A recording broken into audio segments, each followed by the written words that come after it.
హల్లెలూయా. మీ అందరికీ ప్రభు యేసుక్రీస్తునామములో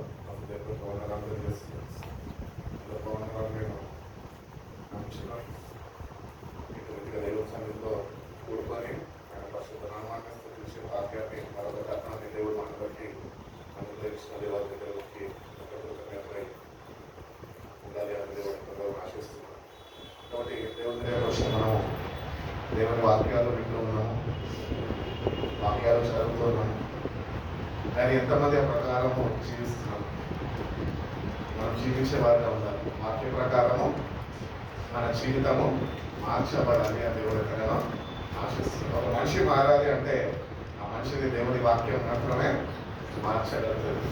ఆ మనిషికి మనిషంతగా తనంతటా తాను మారలేడు. కానీ తల్లిదండ్రులు చెప్తే, మనుషులు చెప్తే మారాలి. కానీ దేవుని వాక్యము చేత ఆ వ్యక్తి పట్టబడితే ఆ వాక్యము మనుషులు ఒక మార్పుని కలిగిస్తుంది. అందుకే దేవుని వాక్యము చదువుతుండగా ఆ వాక్యం ప్రకారం మనం నడిపించు ప్రభు అని ప్రతినిత్యము మనము వాక్యం చదివేవారుగా ఉండదు, కానీ ఆ వాక్య నిమిత్తము ప్రార్థన చేసేవారుగా కూడా మనం ఉండాలి అని దేవుడు ఆశిస్తున్నాడు. కానీ మనం ఏం చేస్తున్నాం తెలుసా? చదువుతాము, దాన్ని మనమే అర్థం చేసుకోవడానికి ప్రయత్నిస్తాము. ఆ ప్రకారం మనం నడుచుకుంటున్నాను మన హృదయం మనకు చెప్తూ ఉంటుంది, నాకేం తక్కువైంది, నేను కరెక్ట్గానే భక్తి చేస్తున్నా, నేను బాగానే ఉన్నా, నువ్వు నాకు చెప్పాల్సిన అవసరం లేదు అని మనము ఏమనుకుంటాము, మనము ఉద్దేశించుకొని మనము సరైన మార్గంలో నడుస్తున్నాం అనుకొని మనం వెళ్ళిపోతూ ఉంటాం. అట్టిది కాక దేవుని వాక్యాన్ని చదువుతున్నప్పుడు దేవుని వాక్యాన్ని చదవడము ఒక వంతు అయితే, ఆ ప్రకారము ప్రార్థన చేయడము పరిశుద్ధాత్ముడి వంతు. పరిశుద్ధాత్ముడితో నువ్వు కలిసి ప్రార్థన చేస్తే ఏ వాక్యం అయితే మనం చదివినామో ఆ వాక్యంలో నడుచుకునే జ్ఞానము, ఆ వాక్యంలో నడుచుకునే కృప, ఆ వాక్యంలో నడుచుకునే శక్తిని దేవుడు మన జీవితాల్లో మనకి అనుగ్రహిస్తాడు. కాబట్టి ఏ వాక్యము మనం చదువుతున్నప్పటికీ, ఏ వాక్యము మనం వింటున్నప్పటికీ, ఏ వాక్యము మనము ధ్యానిస్తున్నప్పటికీ ఆ వాక్యానికి మీకు కావాల్సింది ప్రార్థన సహాయము. హల్లెలూయా.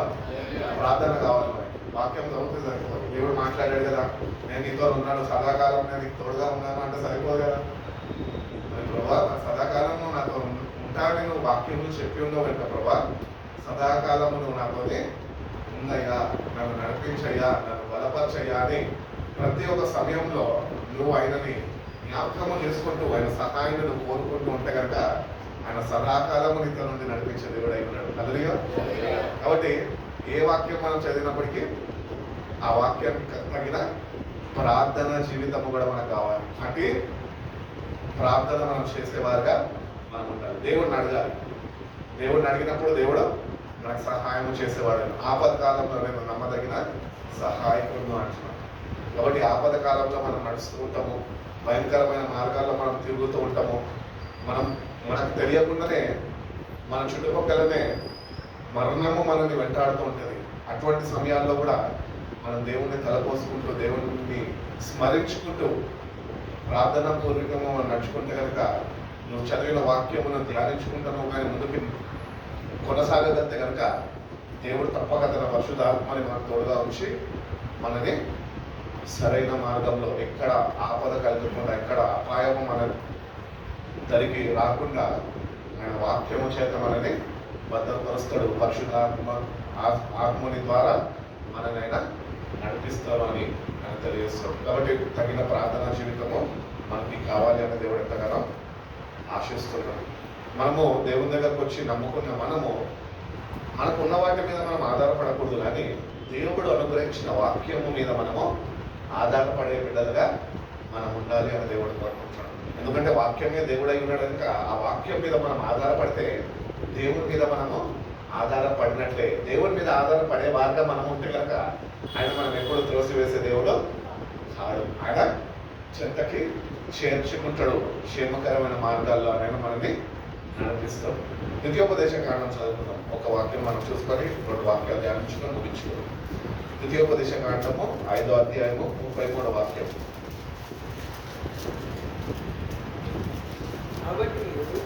కాబట్టి మీరు కుడికి కానీ ఎడముకే కానీ మీ దేవుడైన యెహోవా ఆజ్ఞాపించినట్టు చేయటకు జాగ్రత్త పడవలెను. జాగ్రత్త పడవలను స్వాధీనపరచుకొనబోవు మీరు స్వాధీనపరచుకోవలవు. దేశంలో మీరు జీవించుచు దేశంలో జీవించుచు మేలు కలిగి దీర్ఘాయుష్మంతుడగునట్లు దీర్ఘాయుష్మంతుడు అవునట్లు నీ దేవుడైన యెహోవా నీ దేవుడైన యెహోవా నీకు ఆజ్ఞాపించిన మార్గం అన్నిటిలో నడుచుకునే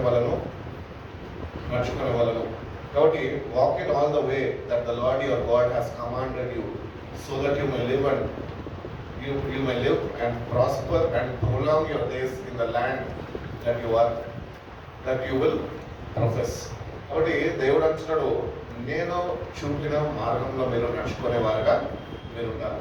నేను ఆజ్ఞాపించిన మార్గము, ఆయన ఆజ్ఞాపించడం అంటే మనిషి దాని ఇష్టానుసారంగా వాడు నడవకూడదు, అడుగులు వేయకూడదు, కానీ ఆయన ఆజ్ఞాపించిన మార్గము అనేది ఒకటి ఉన్నది. ఆ మార్గంలో మనము నడుచుకుంటున్నామా లేదా అని మనము సరి చూసుకోవాలి.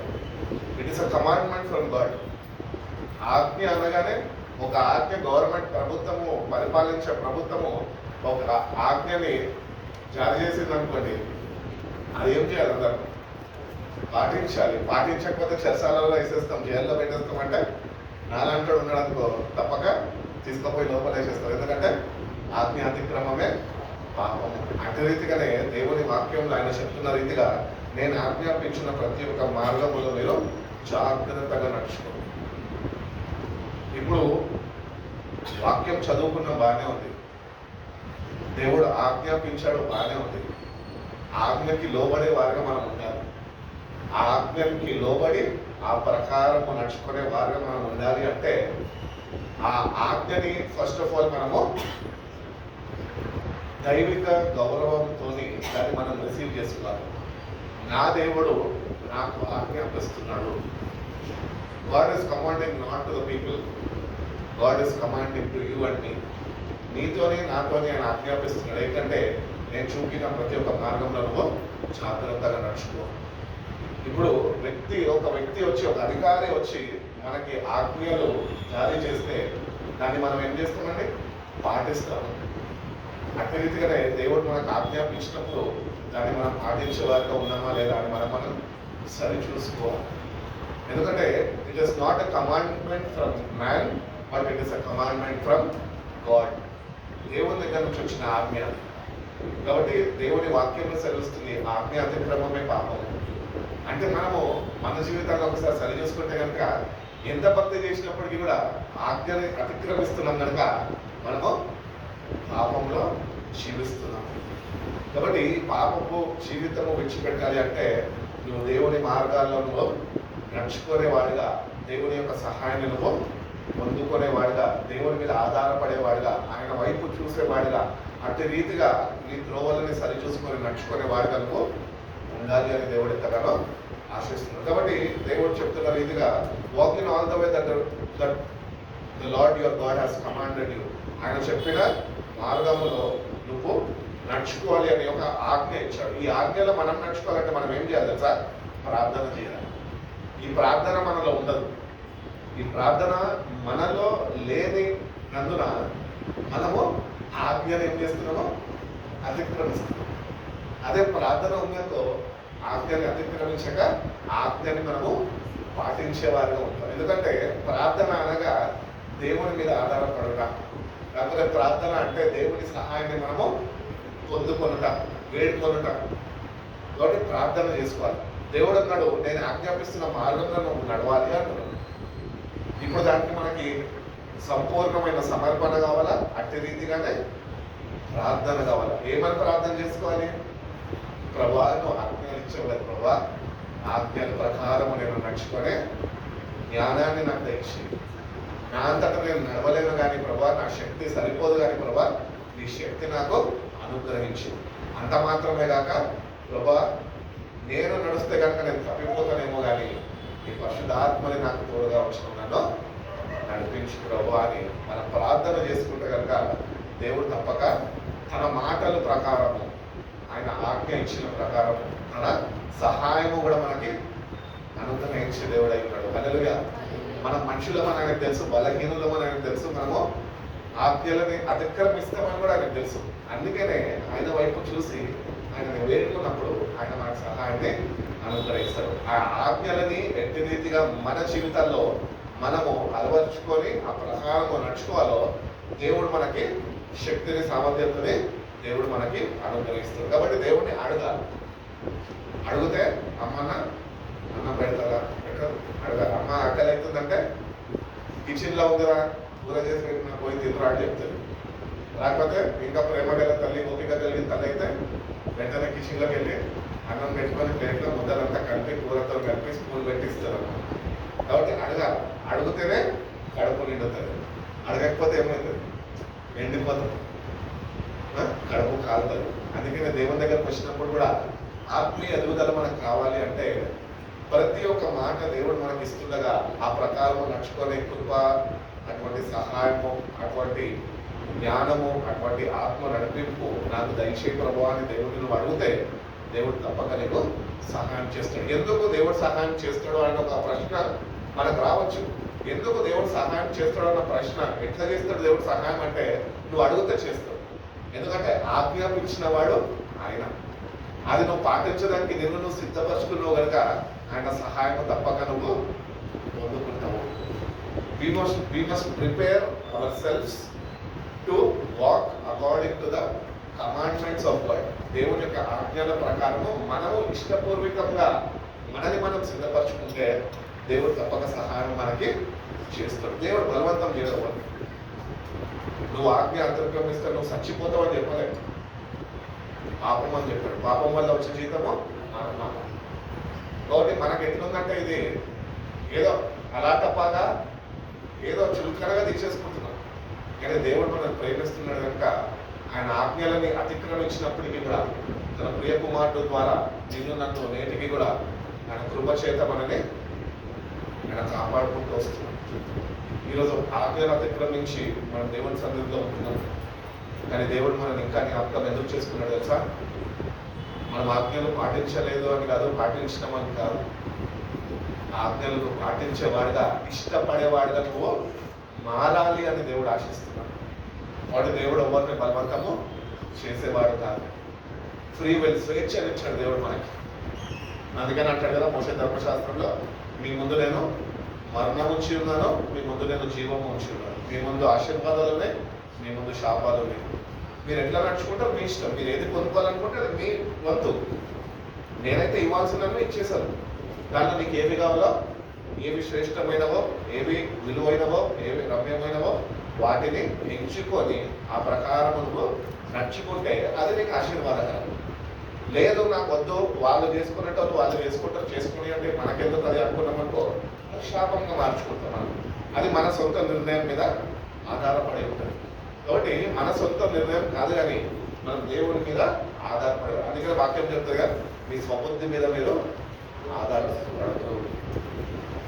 మనం ఎప్పుడు అదే చేస్తాం, స్వబుద్ధి మీద ఆధారపడుతుంటాం. దేవుని దగ్గర నుంచి జ్ఞానాన్ని పొందుకోము. మన మనసు ఎట్లా తోస్తే అట్లా నడుచుకుంటాం. ఎప్పుడు అది ప్రార్థన చేయమంటే కష్టం వచ్చినప్పుడు, బాధ కలిగినప్పుడు ప్రార్థన చేయబోద్దు అవుతుంది. అప్పుడు మనసు చెప్పినట్టు చేస్తాం. కానీ అన్ని బాగానే ఉన్నాయి అనుకో, టేబుల్ మీద శుభ్రంగా ఆహారం అంతా సిద్ధపరిచి ఇంట్లో సమృద్ధి ఉందనుకో, అప్పుడు మీ మనసు ఏం చెప్తుంది తెలుసా? నా ప్రాణమా నేను బిర్యానీ ఉంది తాగు, శుభ్రంగా సుఖించు అని చెప్తుంది. ఏమీ లేనప్పుడేమో ప్రార్థన చేస్తాము, అన్నీ ఉన్నప్పుడేమో నువ్వు ఓడరా నైనా అని చెప్పి దేవుని వైపు చూసేవారిగా కూడా మనం ఉండాలి. అందుకనే మన స్వబుద్ధి మీద మనం ఆధారపడినప్పుడు ఆజ్ఞని అతిక్రమిస్తాము. ఆజ్ఞను అతిక్రమించకూడదు అంటే కనుక మన స్వబుద్ధి మీద ఆధారపడద్దు, కానీ సంపూర్ణంగా దేవుని మీద ఆధారపడేవారిగా, ప్రభాని జ్ఞానము నాకు కావాలి, ఆ ప్రకారం నడుచుకునే కృపను నాకు అనుగ్రహించు నా దేవుడిని అడిగితే కనుక దేవుడు తప్పగా మనకి అటువంటి జ్ఞానాన్ని, అటువంటి శక్తిని, అటువంటి కృపను దేవుడు మన జీవితాల్లో అనుగ్రహిస్తాడు. అందుకనే మన పాత నిబంధనలు చూసుకున్నట్లయితే రాజులు కానీ దేవుడి చేత ఏర్పాటు చేయబడ్డ వారందరూ కూడా వాళ్ళు ఏది దేవుడు ఆజ్ఞాపించినప్పటికీ ఆజ్ఞ ప్రకారం వాళ్ళు ఎట్లా నడుచుకున్నారు తెలుసా? ప్రార్థన పూర్వకంగా నడుచుకున్నారు. అందుకనే వాళ్ళు ఆజ్ఞలని అతిక్రమించక ఆజ్ఞలని పాటించారు కనుకనే వాళ్ళ జీవితాల్లో గొప్ప విజయాన్ని వాళ్ళు అనుగ్రహించారు దేవుడు వాళ్ళకి. వాళ్ళు పొందుకున్నారు, ఎన్నో యుద్ధాలు చేశారు. వాళ్ళకి ఎందుకు విజయం వచ్చింది? ఎందుకంటే దేవుడు చెప్పిన ప్రకారం వాళ్ళు నడుచుకున్నారు కనుక. అట్టి రీతిగానే మన జీవితాల్లో కూడా దేవుడు చెప్పినట్టు మనం నడవగలిగితే తప్పక దేవుడు మన కొరకు ఇచ్చిన ఆశీర్వాదాలన్నీ మనము పొందుకునే వారిగా మనము ఉండగలుగుతాం. కీర్తన గ్రంథం 119 అధ్యాయము 133 వాక్యం ఒకసారి చదువుతాం. ఈ వాక్యంను బట్టి నా అడుగులు స్థిరపరచుము, ఏ పాపమును నన్ను ఏలనీయకము. చక్కటి ప్రార్థన. Direct my foot steps according to your word. ఈ వాక్య ప్రకారము నా అడుగులను స్థిరపరచుము ప్రభువా అని మనము ప్రార్థన చేసుకోవాలి. ఇప్పుడు బహుశా మన దగ్గర ఇక్కడ కూడి ఉన్న మన అందరూ బాప్తిజం తీసుకుని ఒక 15-20 సంవత్సరాలు అయి ఉంటుందేమో. ఒక 10 years అన్నా మినిమం రక్షణలోకి వచ్చే మనము రక్షణను కొనసాగిస్తున్న మనము నిజంగా కీర్తనకారుడు రాసినట్టుగా ప్రార్థించినట్టుగా మనము ఎప్పుడైనా వ్యక్తిగత ప్రార్థన జీవితంలో నా అడుగులని నీ వాక్య ప్రకారం స్థిరపరచు ప్రభువా అని ఎప్పుడైనా ప్రార్థన చేస్తాం ఈ 10 సంవత్సరాల్లో? చెయ్యము. మనం వేసే అడుగులే ఆయన స్థిరపరచాలని ఆశిస్తుంటాం. లేదు, వాక్య ప్రకారము నీ అడుగులు స్థిరపరచబడినప్పుడే నువ్వు ఆజ్ఞని అతిక్రమించక నువ్వు కాపాడబడతావు. పాపము నీ మీద ఏలుబాటు చేయకుండా దేవుడు ఆ పాపం నుంచి నిన్ను తప్పిస్తాడు లేక విడిపిస్తాడు అని దేవుడు తెలియజేస్తాడు. కాబట్టి ప్రార్థన ఇది ఒక చక్కటి ప్రార్థన. ఈ ప్రార్థన మన వ్యక్తిగత జీవితాల్లో కూడా మనం చేసుకోవాలి. ప్రతిదినము నీ వాక్య ప్రకారం నా అడుగులను స్థిరపరచునైనా ఏ పాపము నా మీద ఏలుబాటు చేయకుండా ఈ సహాయాన్ని నాకు అనుగ్రహించే ప్రభావాన్ని మనం ప్రార్థన చేసుకుంటే దేవుడు తప్పక ఆయన సహాయాన్ని మనకి అనుగ్రహిస్తాడు. అంత మాత్రమే కాక నీ అడుగులని వాక్య ప్రకారం ఆయన స్థిరపరుస్తున్నాడు. హల్లెలూయా. అందుకని కీర్తనకారుడు అంటాడు కదా, ఏమంటాడు? ఈ వాక్యమే నా పాదములకు దీపమై ఉన్నది, నా త్రోవకు వెలుగై ఉన్నది అంటాడు. అది దీపము, మనకి దేవుడిచ్చిన దీపం. ఆ వాక్యాన్ని చదివిన మనము వాక్యము చదివిన అంతటా సరిపోదు. దాంతో చదివినామో అని సరిపెట్టుకోవడం కాదు, కానీ ఏ వాక్యం అయితే చదువుతున్నామో ఆ వాక్యము చేత మనం ఏం కావాలి? వెలిగింపబడాలి. నువ్వు వెలిగింపబడినప్పుడే నువ్వు తప్పించబడతావు. రాకపోతే నువ్వు చీకటిలోనికి వెళ్ళిపోతావు. నీ అడుగులు నేను ఏం చేస్తే తెలుసా? మార్గంలో నేను నడిపిస్తే కానీ అది నిన్ను ఒకరోజు చీకటిలోనికి తీసుకొని వెళ్ళిపోతుంది. అందుకనే వాక్యంలో మనం అడుగులు స్థిరపరచబడితే మనం ఎప్పుడు వెలుగు బాటలో మనము నడుచుకునే వారిగా మనం ఉండగలుగుతామని దేవుడు ఎంతగానో ఆశిస్తున్నాడు. అందుకని ఆ వాక్యాన్ని మనకి ఇచ్చి ఉన్నాడు. ఆ వాక్యాన్ని ఎంత ప్రేమిస్తున్నామో, ఎంత ప్రకారము జీవించడానికి అట్లీస్ట్ సాహసిస్తున్నామో, ప్రయత్నిస్తున్నాము. మనంతటా మనం సాహసించినా, మనంతటా మనం ప్రయత్నించినా మనమేమి వాక్య ప్రకారం నడుచుకోలేము. వాక్యం ప్రకారము మన అడుగులో స్థిరపరచబడలేవు. కానీ దేవుడి దగ్గర నువ్వు ప్రార్థన చేస్తే నీ ప్రార్థన ద్వారా ఆయన నీ అడుగులని వాక్య ప్రకారము స్థిరపరుస్తాడు. ఏ పాపము నీ మీద ఏలుబాటు చేయకుండా వాక్యమైన వెలుగు ఆ పాపాన్ని నీ దగ్గరికి రాకుండా అది నిలిపివేస్తుంది. రాకపోతే అది నీ మీద ప్రభావితం చూపకుండా అది నిన్ను తప్పిస్తుంది. దేవుడి వాక్యంలో ఉన్న శక్తి అది. ఆ వాక్యాన్ని మనము ఎక్కువగా ప్రేమించాలి. ఆ ప్రకారము మనల్ని మనము స్థిరపరచుకోవాలి. అందుకనే భక్తుడు కూడా అంటాడు, ప్రభు రాజ్యంలోనికి చేరాలంటే మీరు వాక్యము చేత ఉదక స్నానం చేయబడాలి. ఆయన కొరకు ఆయన ఎదుట నిందారహితులుగా ఏ మచ్చడాగు లేకుండా ఆయన కొరకు పరిశుద్ధమైన సంఘముగా పరిశుద్ధ అలంకరణలోని ఆయన సంఘాన్ని అనగా మనని ఆయన సిద్ధపరుస్తున్నాడు. దేని చేత? వాక్యము చేతనే. కాబట్టి చిన్నప్పుడు ఒక చిన్న పిల్లడికి ఏబిసిడీలు నేర్పించకుండా, లేకపోతే ఎల్కేజీ, యూకేజీ, అప్పర్ కేజీకి పంపించకుండా డైరెక్ట్ ఫస్ట్ క్లాస్కి వెళ్ళగానే వాటికి ఫండమెంటల్స్ ఉంటాయా? ఉండవు. వాటికి ఫండమెంటల్స్ ఉండవు. అది ఫస్ట్ క్లాస్లో కూర్చోబెట్టి అడ్మిషన్ ఇప్పిస్తే టీచర్ ఏమైనా చెప్తుంటే ఇట్లా చూస్తాడు. ఎవరన్నా ఏ రాస్తుంటే ఏం రాస్తున్నారని ఏ అని ఇట్లా చూస్తూ ఉంటాడు. వాడికి ఏం అర్థం కాదు. ఎందుకు? వాడికి అనుభవాలు లేవు. ఎప్పుడు నేర్చుకోవాల్సినప్పుడు నేర్చుకోలేదు. కానీ డైరెక్ట్ ఎక్కడ కూర్చున్నాడు? ఫస్ట్ క్లాస్లో కూర్చున్నాడు. మన జీవితాలు కూడా అంతే.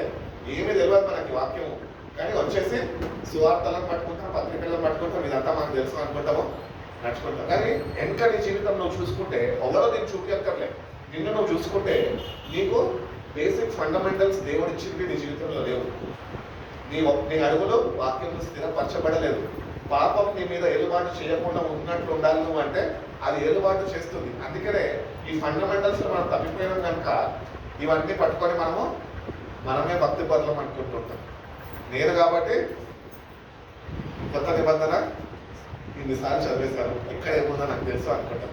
కానీ దానికి ఎక్కడ బాగా చూసినట్లయితే, తెర వెనకాల చూసినట్లయితే దానికి ఏం లేవు, పునాదులు లేవు. అందుకనే దేవుడు అంటున్నాడు, మీ పునాదులు వాక్యానుసారంగా ఉండాలి, ఆ వాక్యము చేత స్థిరపరచబడాలి. వాక్యము చేతనే మనిషి జీవితం కట్టబడుతుంది. బిల్డింగ్ ఎట్టి రీతిగా అయితే సిమెంట్ కంకర మనుషులతో కట్టబడుతుందో అట్టి రీతిగానే వాక్యము చేతనే ఒక మనిషి జీవితము కట్టబడుతుంది. అది యెహోవా హస్తము ద్వారా అది స్థిరపరచబడుతుంది. మనకు ఆ ఫండమెంటల్స్ లేకుండా మనం అన్నీ చేసేస్తే ఒకరోజు కూలిపోతాం. చిన్న భూకంపం వచ్చిందనుకో, బిల్డింగ్కి సరైన పునాదులు లేకపోతే ఏమవుతుంది, బిల్డింగ్ పక్కకు కలుగుతుంది, లేకపోతే కూలిపోతుంది. అందుకనే బిల్డింగ్ కట్టేవారిని చూసినప్పుడు ఫస్ట్ ఫౌండేషన్ స్టోన్ అనేది పెట్టినాక పునాదులు అనేది సరైన రీతిలో ఇస్తారు. అయితే ఇంత ఒక 10 లక్షలు ఎక్కువ ఖర్చు. బిల్డింగ్ వచ్చే 50 సంవత్సరాలు వచ్చే తరము ఎవరైతే ఉన్నారో వాళ్ళందరికీ ఒక నివాస స్థలంగా ఉండాలి అని పునాదులు ఏ ఇల్లు కట్టిన వాడన్నా కూడా సరైన రీతిలో దాన్ని వేస్తాడనమాట. అట్టి రీతిగానే మన జీవితాల్లో కూడా ఈ వాక్యం అనే ఫండమెంటల్స్ లేకపోతే కనుక మనం ఒకరోజు సన్నగిల్లిపోతాం, విశ్వాసంలో వైదొలిగిపోతాం, అట్టి రీతిగా దేవునితో సావాసానికి దూరం అయిపోతాం. ఎందుకంటే we're not habituated to the fundamentals of God. దేవుని వాక్యం ప్రకారం మనము చిన్ననాటి నుంచి ఎదిగినాం, కానీ ఆ ప్రకారము నడిపింపబడిన అనుభవాలు మనకి లేవు. అందుకని మనం దేవుడిని అడిగినప్పుడు, ప్రార్థన చేసుకున్నప్పుడు దేవుడు ఏం చేస్తున్నాడంటే, దేవుడు తప్పక ఆయన నీ అడుగులని స్థిరపరుస్తాడు. వాక్యం చేత నీ అడుగులు స్థిరపరచబడాలి అని దేవుడు ఎంతగానో ఆశిస్తున్నాడు. మీ మీద ఏ పాపం కూడా ఏలుబాటు చేయకూడదు. ఈరోజు పాపం మనిషిని విడిచిపెట్టారు. మనిషి పాపాన్ని గుర్తించి పసిగట్టి విడిచిపెట్టాలి, కానీ ఆ పాపము మనిషిని విడిచిపెట్టాలి. ఎప్పటి వరకు విడిచిపెట్టదు ఈ పాపం అంటే, నువ్వు తుది శ్వాస ఈ భూమి మీద తీసుకునేంత వరకు నేను వెంబడిస్తూనే ఉంటుంది పాపం. ఆ పాపం నుంచి విడుదల మనం పొందాలంటే వాక్యములో మనము స్థిరపరచబడినప్పుడే ఆ పాపము నీ మీద ఏమాత్రం కూడా ఏలుబాటు చేయదు. It will not rule over you. అందుకనే పాపము మన మీద ఏలుబాటు చేయకూడదు. అంటే మనలో సరిపడినంత వాక్యం ఉండాలా, ఆ ప్రకారము మన జీవితాలు వాక్యములో స్థిరపరచబడి ఉండాలి. అట్టి రీతిగా మన జీవితాన్ని మనం సరి చూసుకొని సరి చేసుకోగలిగితే, దేవుడి దగ్గర వేడుకోగలిగితే దేవుడిని స్థిరపరుస్తాడు. అంత మాత్రమే కాక ఏ పాపము నీ మీద ఏలుబాటు చేయకుండా ఆయన నిన్ను తప్పించే దేవుడై ఉంటున్నాడు. అదేవిధంగా మనం చూసుకుంటే అదే ద్వితీయోపదేశకాండం 2:31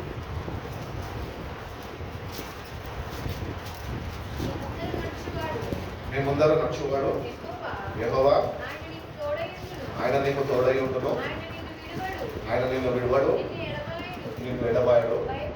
భయపడకుము, నిస్మయం పొందకుమని ఇశ్రాయేలు ఎదుట అతనితో చెప్పారు. కాబట్టి ఇక్కడ దేవుడు చెప్తున్నాడు, the Lord himself goes before you and we will be with you.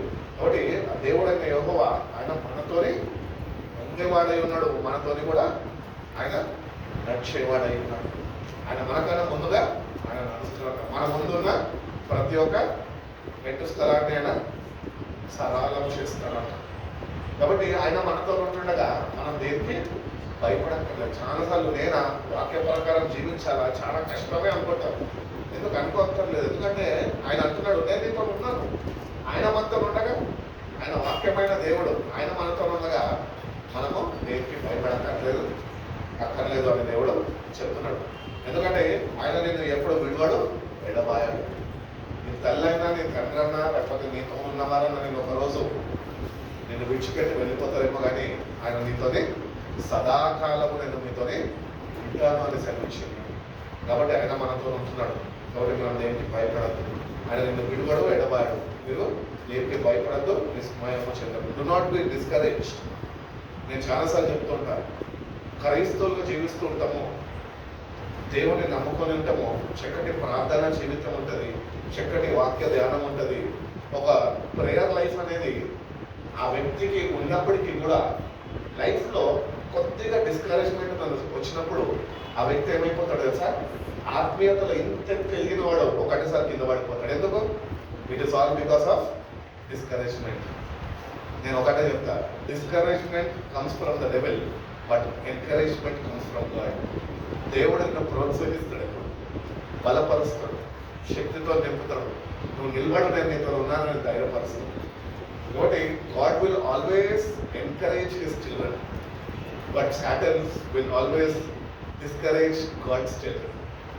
దేవుని బిడ్డలని సాతాను ఏం చేస్తాడు? ఎప్పుడో డిస్కరేజ్మెంట్లోకి లాగుతాడు. ఎందుకంటే వాడికి తెలుసు, నీకు ఒక్క దెబ్బ నువ్వు ఎక్కడైతే ఏమంటారు నిరుత్సాహము చెందుతావో, ఏ విషయంలో నిరుత్సాహపడతావో ఆ విషయం వాడికి తెలుసు కనుక వాడు ఏం చేస్తున్నట్టే నేను వాడు నిరుత్సాహపరుస్తాడు. నిరుత్సాహపరిచినప్పుడు దేవుని బిడ్డలకు మనం ఒకటే వాక్యాన్ని జ్ఞాపకం పెట్టుకోనో నెమ్మది వేసుకున్న వాక్యము మన హృదయంలో భద్రపరచబడిన వాక్యం ఉంటే కనుక ఆ వాక్యాన్ని బట్టి మనం ధైర్యాన్ని పొందుకోవాలి. ఏంటంటే, ఎందుకు అపవాదం వచ్చి ఫిలిప్ నువ్వు ఇంతే, నువ్వు ఎంత ప్రార్థన చేసినా, ఎన్ని వాక్యాలు చెప్పినా, సంఘాన్ని ఎంత రీతిగా నువ్వు నడిపించినా, యవనస్తులు నువ్వు ప్రోత్సహించినా, నీ బతుకు ఇంతే, నువ్వు మారవు అని వాడు డిస్కరేజ్ చేస్తాడు.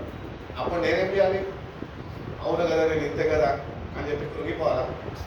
అప్పుడు నేను ఏం చేస్తాను కదా సార్, ప్రార్థన చేస్తాను. ప్రభా, వచ్చింది దరిద్రుడు, దుష్టుడు, ఆడు నన్ను కించపరుస్తున్నాడు, వాడు కృంగదీస్తున్నాడు నన్ను, నేను వాడిని చేయించే శక్తిని, చేయించే వాక్యాన్ని నాకు ఇవ్వు ప్రభు అని అప్పుడు వాక్యం జ్ఞాపకం చేసుకోవాలి. ఏమని? నీ దేవుడైన యెహోవా నీతోనే ఉంటాడు, నీకన్నా ముందుగా ఆయన వెళ్తాడు, నువ్వు భయపడక్కర్లేదు, నువ్వు నిస్మయము చెందక్కర్లేదు అని ఆ వాక్యాన్ని నేను ఎత్తుకట్టి ప్రార్థన చేస్తే కనుక ఆ డిస్కరేజ్మెంట్ అనే స్పిరిట్ నన్ను విడిచిపెట్టిపోయి పరిశుద్ధాత్మని ద్వారా ఎంకరేజింగ్ స్పిరిట్ వస్తుంది. అప్పుడు వాక్యాన్ని బట్టి మనము ధైర్యాన్ని, ప్రోత్సాహాన్ని మనము పొందుకోగలుగుతాము. మనకి అనుగ్రహించిన ఈ జీవితాల్లో మనము నిలకడగా వాక్యాన్ని ఆధారం చేసుకొని మన ముందుకి నడుచుకునే వారుగా ఉండగలుగుతాము అనే దేవుడు తెలియవస్తుంది. కాబట్టి డిస్కరేజ్మెంట్ అనేది మీ జీవితాల్లో రానివ్వదు. నేను ఎన్నోసార్లు నేను యవనస్తుడిగా ఉన్నప్పుడు 2016-17 సంఘంలో ఉంటున్నప్పుడే బ్రదర్స్ అందరూ కూడా ఇక్కడ ఉంటాయి. ఆ టైంలో చాలా డిస్కరేజ్మెంట్ లోనికి దిగజారిపోయినా అన్నమాట. ఎందుకు అసలు ఎందుకు నాకు బ్రతుకు అవసరమా? అవసరం లేదు. ఒక 2-3 సార్లు సూసైడ్ అటెంప్ట్ చేసుకుందామని చెప్పి కూడా ట్రై చేసినాను. కానీ దేవుడు నన్ను ఏర్పరచుకున్నాడు కనుక ఆయన ఆ భయంకరమైన మరణం నుంచి నన్ను తప్పించి మీరు సజీవ లెక్కలో మేము ఎందుకు ఎందుకు ఆ రోజు నేను డిస్కరేజ్ కాలేదు అంటే, నా పెద్దలు చేసిన ప్రార్థనలో అట్టి రీతిగానే నాకుంటున్న వాక్యం ముందు ప్రేమపడి వాక్యాన్ని చదివేటువంటి, ప్రార్థన చేసుకునేటువంటి, దేవునితో గడిపేటువంటి, అయినప్పటికీ ఒక నిరుత్సాహం నాలో ఎప్పుడు నన్ను వెంబడిస్తూ ఉండేది. ఆ డిస్కరేజ్మెంట్ నుంచి నాకు విడుదల కావాలి ప్రభువా, నేను జీవితంలో దేని గురించి కూడా చింతించకుండా ఉండడం నాకు నేర్పించు ప్రభువా అని ప్రభుని అడిగిన అట్టి రీతిగానే నా ప్రార్థన ఆలకించిన దేవుడు దేని గురించి కూడా చింతించక ఉండడం నేర్పించినాడు. నేటి వరకు కూడా అట్లనే ఆయన నడిపిస్తున్నాడు. నేను దేనికి చింతించాను, రేపు ఏదో అవుతుందా అంటే చింతించాను. నాకేదో హెల్త్ ఇష్యూస్ వచ్చినాయా, బాధ వచ్చిందా, భయం వచ్చిందా, మనిషి కృంగ చేసి అంత ఆపదలో పడిపోయిందనా, అప్పుడు కూడా ఒకటి అనుకుంటా, ప్రభా నీ చిత్తమయ్యా, ఉంటే వాడబడతా, లేదంటే నేను రాజ్యానికి చేరుకుంటా అని సరిశ్రీ నేను ఒక్కసారి జ్ఞాపకం చేసుకొని ప్రార్థన చేస్తాను. కాబట్టి దేనికి మనము ఈ లోకంలో చింతించాల్సిన అవసరం. ఎందుకంటే మన దేవుడు వచ్చిన నేను నీకు తోడుగా ఉన్నాను, నేను నీకు నడిపిస్తాను, నువ్వు అనుకున్నది కాదు, నేను నీ కొరకు ఒక మంచి ప్రణాళిక కలిగి ఉన్నాను. కాబట్టి దేవుని వాక్య ప్రకారము మనం నడుచుకుంటే కనుక ఆయన చిత్తం ఏంటో మనం తెలుసుకొని అది మనము మన జీవితాల ద్వారా మనము నెరవేర్చగలుగుతాము అని దేవుడు తెలియజేస్తున్నాడు. యోహాను సువార్త చూస్తే కనుక 8వ అధ్యాయం 12వ వాక్యంలో యేసుప్రభు వారు ఒక చక్కటి మాట అంటారు. ఏమంటారు? మరలా యేసు నేను లోకమునకు వెలుగును, నన్ను వెంబడించువాడు చీకటిలో నడవక జీవపు వెలుగు కలిగి ఉండునని వారితో చెప్పాను. When Jesus spoke again to the people and he said, I am the light of the world. Whoever follows me will never walk in darkness but have the light of life. కాబట్టి ఈ వెలుగు ఏం చేస్తుందంటే అది జీవాన్ని ఇస్తుంది. కాబట్టి ఆయనను వెంబడించే వారు చీకట్లో ఏమాత్రమో నడవరు.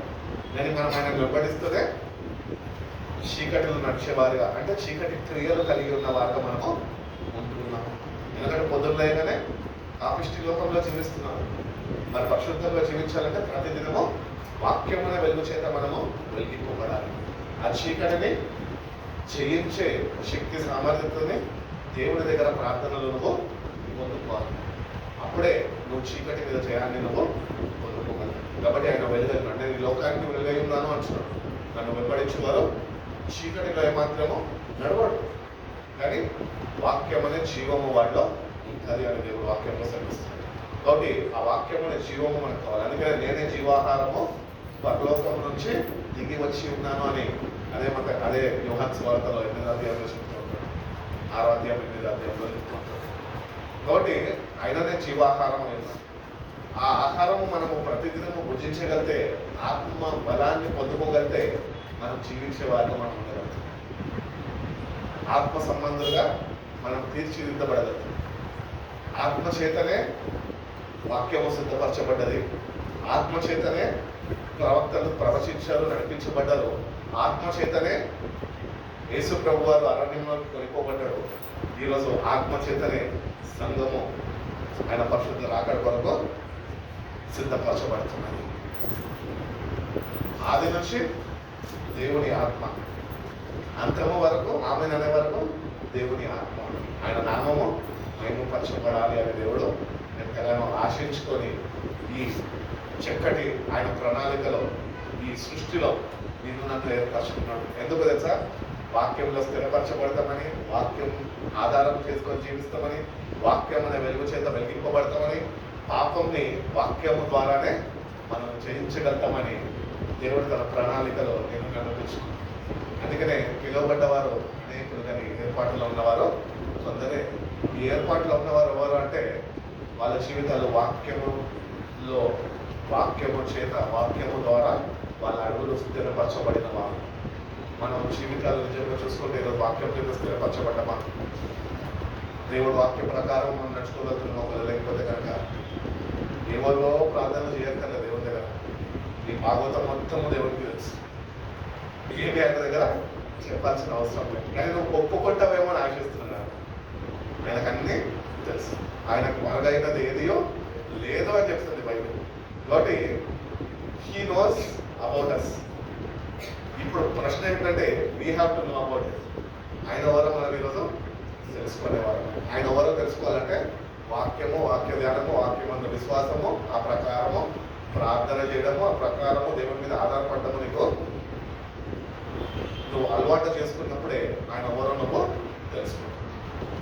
ఈరోజు నిజంగా చాలా మంది ఇంటర్వ్యూస్కి వెళ్తున్నామన్నా వచ్చి ప్రేయర్ చేయమంటారు, ప్రార్థన చేస్తుంటాం. మేమేం చేస్తాం? ప్రార్థన, ప్రభా నీ కుమారుడు ఇంటర్వ్యూకి సిద్ధపడ్డాడు, చక్కగా ఎంటెక్ పాస్ అయ్యిండు, ఒక వారం తెలుగు ప్రభా అని చెప్పి మేము చేయము. మేమేమో ప్రార్థన చేస్తుంటే, ప్రభా నీ వాక్యంలో నువ్వు సెలవించిన రీతిగా నీ కుమారుడికి, నీ బిడ్డలకి ముందుగానే వెళ్తాను కదా ప్రభా, వెళ్ళి అధికారులతో నువ్వు మాట్లాడు, నిశ్చితమైతే కుమారుడిని నువ్వు ఆ కుర్చీలను కూర్చోబెట్టు ప్రభా, ఈ నామానికి మహిమకరమైన కార్యము కుమార్తె జీవితంలో జరిగించడం ప్రార్థన చేస్తాం. ఎందుకంటే దేవుడు వాక్యం మీద ఆధారపడి ప్రార్థన చేస్తున్నాం కనుక వాళ్ళ జీవితాల్లో కార్యాలు జరుగుతాయి. ఎప్పుడైతే వాక్యము మన వ్యక్తిగత జీవితాల్లో మనము దాన్ని ఏమంటారు, ఆ ప్రకారం నడుచుకోగలుగుతాం, దాన్ని అనుసరించగలుగుతాము, అప్పుడు ఆ వాక్యం నువ్వు అనుసరిస్తున్నావు కనుక, ఆ వాక్యం ప్రకారం నడుచుకుంటున్నావు కనుక, ఆ వాక్యం నీలో ఉంది కనుక అది తప్పక కార్యము జరిగిస్తుంది. అందుకనే బైబిల్లో పాత నిబంధనలు అంటారుగా, దేవుని నోట నుంచి వచ్చిన మాట అది వెళ్ళి కార్యసిద్ధిని చేసుకొని మళ్ళీ తిరిగి ఆయన వద్దకు వెళ్తున్నాను. అది ఉట్టిగే వెళ్ళదు. ఏదో మనం ఒక బెలూన్ తీసుకొని దాన్ని బాగా ఊది దాన్ని తాడుతోనో రబ్బర్ బ్యాండ్తోనో కట్టేస్తే ఆ గాలి దానిలో భద్రపరిచి బెలూన్ లాగా ఉంటుంది, అవునా? అదే బెలూన్లో గాలి నింపి నువ్వు తాడు కట్టకుండా వదిలేస్తే ఏమవుతుంది? గాలంతా బయట అంతుంది, ఆ బెలూన్ ఏమవుతుంది? ఎక్కడికి వెళ్ళి పడిపోతుంది. ఎందుకు ఇది చెప్తున్నానంటే మన జీవితాలు గట్టి రీతిగానే ఉన్నాయి. వాక్యం చేత కట్టబడక, ఆయనలో స్థిరపరిచి బడి ఉండలేక, ఆత్మ చేత నింపి నడిపింపబడలేక వస్తున్నాం, భక్తి చేస్తున్నాం, కష్టం లాగానే గాలి తీసేసి బెలూన్ వల్ల ఎక్కడికో వెళ్ళిపోయి పడిపోతున్నాం. ఇది మన జీవితం. అందుకని వాక్యానికి కట్టబడి ఉండాలి, వాక్య ప్రకారం నడుచుకోవాలి. దేవుని అడగాలి, దేవా ఈ లోకంలో నాకు ఏది వద్దాయి కాదు, కేవలం నీ వాక్య ప్రకారం నడుచుకునే కృపను దయచి ఈ దేవుడిని వాడితే కనుక దేవుడు తప్పక సహాయం చేస్తాడు. నిన్ను నువ్వు దేవుడి సన్నిధిలో నిరూపించుకోవాలి. ఏమనంటే నేను ఎటువంటి వ్యక్తిని అంటే నేను సంపూర్ణంగా దేవుని వాక్యం మీద ఆధారపడే వ్యక్తిని అని నిన్ను నువ్వు దేవుని దగ్గర ప్రూవ్ చేసుకోవాలి. అప్పుడు ప్రూవ్ చేసుకున్నప్పుడు ఆ వాక్యము నీలో ఆయన భద్రపరుస్తాడు. ఆ వాక్యం నీలో భద్రపరచబడినప్పుడు ఆ వాక్యం నీలో ఉంది కనుక చీకటి నీ మీద ప్రభావం చేయదు. వెలుగులో నడుచుకుంటావు. అటుగానే వాక్యం ఉంది కనుక ఆ వాక్యము దాని కార్యస్థితిని కలిగి చేసుకొని అది నీకు దేవుని ద్వారా అనుగ్రహింపబడిన ప్రతి ఒక్క ఆశీర్వాదాన్ని పొందుకొనే కృపను అటువంటి ధన్యకరమైన జీవితాన్ని దేవుడు నీకు అనుగ్రహిస్తాము అని దేవుడు తెలుస్తుంది. ఆఖరి ఒక మాట చూసుకుని తెస్సలోనికీయులకు రాసిన మొదటి పత్రిక 3వ అధ్యాయం 5వ వాక్యం. దేవుని యందు ప్రేమయు దేవుని యందు ప్రేమయు క్రీస్తు చూపిన ఓర్పును నీకు కలుగునట్లు ప్రభు మీ హృదయాలను ప్రేరేపించుగా. May the Lord direct your hearts into God's love and Christ's perseverance. కాబట్టి దేవుడే మన హృదయాల్ని ఏం చేయాలి? ప్రేరేపించాలి. ప్రేరేపణ కావాలి. పాపము కూడా ప్రేరేపిస్తుంది మనిషిని. దేవుడు ప్రేరేపిస్తే మనిషి తృప్తి చెందుతాడు. పాపము ప్రేరేపిస్తే మనిషి ఇంకా పాపము చేయాలి అని ఆశిస్తాడు. వాటి ఇద్దరు ప్రేరేపించే వాళ్ళే. పాపము చేయమని అపవాది ప్రేరేపిస్తాడు. వీటేమో దేవుడు ఆయన ప్రేరేపిస్తాడు. ఏమనంటే క్రీస్తు యొక్క ఓపిక ప్రేమలో మీరు నడుచుకునే వారిగా ఉండాలని ఆ ప్రేరేపణ కనిపిస్తుంది. ఆయనలో మనం నేర్చుకునేవి చాలా ఉంది. మనము ఏదో ఆయన గురించి తెలుసుకున్నాం అంతేగాని ఆయనలో ఉంటున్న సుగుణాలు మనము అలవర్చుకోలేని వారిగా మనం ఉంటున్నాం. కాబట్టి ఆయన దగ్గరకు వచ్చిన మనం నేర్చుకోవాలి. ఓపిక సహనం మనం దయచేయకూడదు. చాలా మంది ఇంటర్వ్యూస్కి వస్తారు, హైదరాబాద్కి వస్తారు. తల్లిదండ్రులు ఎంతో ఆశ పెట్టి పంపించుకుంటారు. ఎంతో కాలం నుంచి ఎన్నో జాబ్ అటెంప్ట్స్ చేస్తూ ఉంటారు. 1 year గడిపేస్తారు. 2nd yearలోకి వచ్చేస్తారు. ఇంకా ఉద్యోగం రావట్లేదు, ఎవరో పని అవుతారు. అప్పుడు వాళ్ళు ఏమైపోతారు? నిరుత్సాహానికి గురైపోతారు. ఆ సమయంలో ఏం చేయాలంటే దేవుని వాక్యాన్ని మనం పట్టుకోవాలి. ప్రభావ ఈ వాక్యములను శ్రమిస్తున్న రీతిగా ఓపిక సహనము నాకు నేర్పించి ఈ వాక్యములు సంపూర్ణ విశ్వాసము నమ్మిక నాకు కలుగు చేయ ప్రభావ అని నువ్వు ఎప్పుడైతే ఆ వాక్యాన్ని నువ్వు ఆధారము చేసుకున్నావో ఆ 1 year వేస్ట్ అయింది. 1 monthలో దేవుడు నీకు ఒక డోర్ అనేది ఓపెన్ చేయగలుగుతాడు. కాబట్టి అట్టి రీతిగా దేవుడి దగ్గర నుంచి నేర్చుకునే విషయాలు మనం నేర్చుకోవాలి. అవి మనము ధరింపజేసుకోవాలి. ఆ ఓపిక మనకు కావాలి. ఆయన నిన్నున్నప్పుడు ఏమించి కలవలసిలో మననే ఆయన ఓపికతోని భారమనక ఆయన మనని భరించి ఉన్నాడు. మన పాపాలన్నీ ఆయన మీద మోపబడ్డాయట. బైబిల్ చెప్తుంది కదా, ఆయన శిలువ మీద వెళ్ళాడినప్పుడు లోకంలో మానవులు చేసిన పాపాలన్నీ కూడా ఆయన మీద మోపబడ్డాయట. శాపగ్రస్తుడైపోయినాడు అన్నాడు. ఎందుకు? మనని రక్షించడానికి, మనకుంటున్న శాపాన్ని కొట్టివేసి ఆశీర్వాదాలు మనపై కుమరించడానికి ఆయన శాపగ్రస్తుడైపోయి అంతగా ఓపిక సహనంతో భరించాడు. ఈరోజు మన జీవితాల్లో చూసే ఓపిక సహనం అసలు లేదు. మన హృదయాల్ని దేవుడు నడిపిస్తలేదు. మన హృదయాలు మనం నడిపిస్తున్నాయి. ఎందుకంటే 20 గంటలు అంటాడు కదా, 20 గంటల అంటాడు కదా, ఏమంటాడు? హృదయము మోసకరమైనది, ఘోరమైన వ్యాధి గలది, కానీ గ్రహించి వాడు ఎవడు గ్రహించలేడు. నిన్ను భక్తి చేయిస్తుంది, పాటలు పాడనిస్తుంది, ఉపవాసాలు ఉండనిస్తుంది, ప్రార్థన చేయిస్తుంది. సంఘంలో ఇలా ఎవరు ప్రార్థన చేయకపోవచ్చు. అట్టే రీతిగా నిన్ను మోసం చేసేస్తుంది. కానీ నీకు ఓపిక సహనము దేవుడి ఎంతో సంపూర్ణమైన విశ్వాసం నిరీక్షణ లేకుండా నువ్వు ఇవన్నీ చేస్తున్నావు కదా, అవన్నీ వ్యర్థమే. అందుకే ఓపికతో దేవుని సన్నిధిలో వేసేది ప్రభా నీ సహాయం నీ మీద నేను ఆధారపడతాను. నీ సమయం కొరకు నేను వేచి ఉంటున్నాను ప్రభా. నీ కార్యాన్ని నువ్వు జరిగిస్తావని నేను విశ్వసిస్తున్నాను, నమ్ముచున్నాను, వేచి ఉన్నాను. నీ కార్యంలో నీ సేవకుడి ద్వారా నువ్వు జరిగించు ప్రభా అని నువ్వు ఎప్పుడైతే నువ్వు ప్రార్థన చేసుకుంటావో నీ కుమార్తెని రక్షింపబడ్డాను, క్రీస్తు రక్తం చేత కడగబడ్డాను. నీ కార్యం నా జీవితంలో నువ్వు ప్రారంభించు ప్రభు అని నువ్వు కానీ ఆయన సన్నిధిలో ఆయన సమయము మీద నువ్వు ఆధారపడే వ్యక్తిగా ఉండగలిగితే తప్పక ఆయన సమయం ప్రకారం నీ జీవితంలో ఆయన కార్యాలు జరిగిస్తుంది. మనలో ఒక పెద్ద పొరపాటు ఏంటి అంటే మన టైమింగ్లో అన్నీ అయిపోవాలండి. అవునా? మీరు వెళ్తారు కదా మన వాళ్ళు ఎవరంటారు 3 సార్లు పెడతారు కదా 2 సార్లు వాళ్ళు కరెక్ట్ టైం పెడతారు. ఆ టైం ప్రకారము 3 మూడులు పడకపోయినా అనుకో పిఠాకులే వివాహం శని చూసుకుంటుంది, కాలం దాటిపోయింది, సమయం దాటిపోయిందని వాళ్ళు సమయాన్ని మనిషికి అలవాటు చేశారు. నేను దేవుడు అంటున్నాడు, మీరు ఓరో సమయం చెప్తే మీరు దాని మీద ఆధారపడడం కాదు, కానీ మీరేం చేయాలంటే నా సన్నిధిలో నా పాదాలు ఎదుట నీ శిల్వ ఎదుట నువ్వు నా సమయం వరకు నువ్వు వేచి ఉండాలి. ఆయన సమయంలో ఆయన గొప్ప కార్యాలు ప్రసంగి గ్రంథంలో అంటాడు కదా, he makes all things beautiful in this time. ఆయన సమయంలో మనం ఉంటే కనుక నువ్వు దేవుని సమయం ప్రకారం సమయానుసారంగా నువ్వు నడుచుకునే వ్యక్తిగా ఉండగలరు కనుక దేవుడు నీ కొరకు దాచిన ప్రతి ఒక్క ఆశీర్వాదంలో పొందుకోగలరు.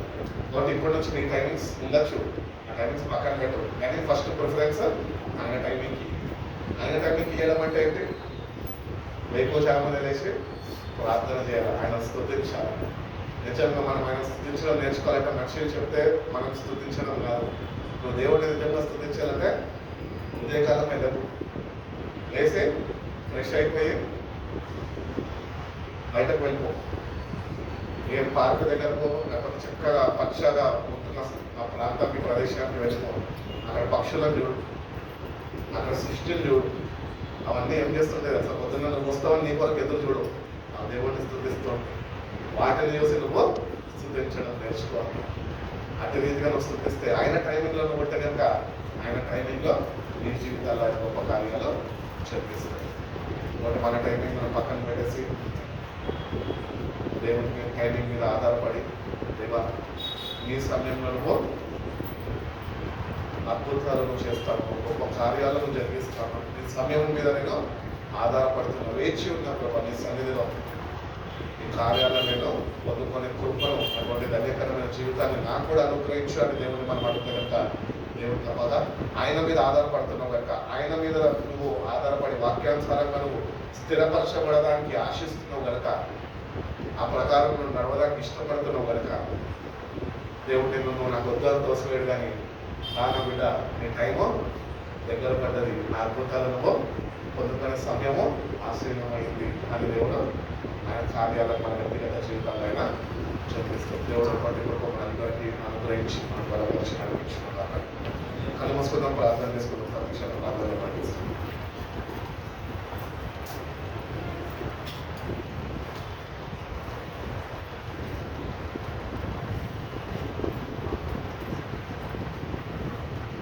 చేసుకుందాం. సలాపం చేసుకుంటూ